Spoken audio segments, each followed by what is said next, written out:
ఢిల్లీని భారీ వర్షాలు ముంచెత్తాయి. నిన్న సాయంత్రం నుంచి కురిసిన వర్షాలకు ఢిల్లీలోని పలు ప్రాంతాలు నీట మునిగాయి. లోతట్టు ప్రాంతాలను వరద నీరు ముంచెత్తింది.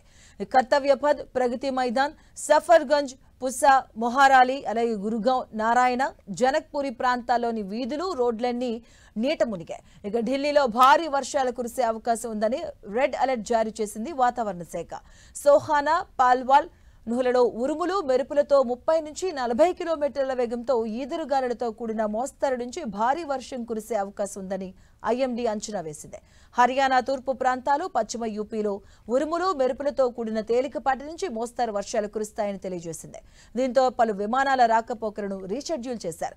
తమ విమానాలు ఆలస్యంగా నడుస్తాయని ప్రయాణికులకు తెలిపింది ఇండిగో. మరోవైపు ఉత్తరాదిలో వర్షాలు దంచుకొడుతూ ఉన్నాయి. భారీగా కురుస్తున్న వర్షాలకు నదులు పొంగి పొర్లుతున్నాయి. మధ్యప్రదేశ్, ఉత్తరప్రదేశ్, హిమాచల్ ప్రదేశ్లో భారీగా వర్షాలు కురుస్తున్నాయి. దీంతో లోతట్టు ప్రాంతాలన్నీ జలమయమయ్యాయి.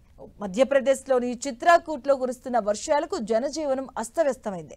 రోడ్లన్నీ నదులను తలపిస్తున్నాయి.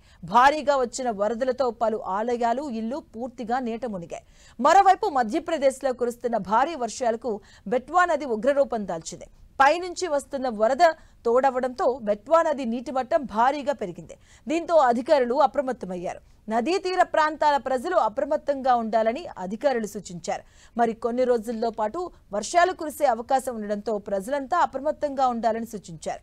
అటు ఉత్తరప్రదేశ్లోనూ వర్షాలు భీభత్సంగా కురుస్తున్నాయి. ఇక కంటిన్యూస్ గా పడుతున్న వర్షాలతో వారణాసిలోని గంగా నదికి వరద పోటెత్తుతుంది.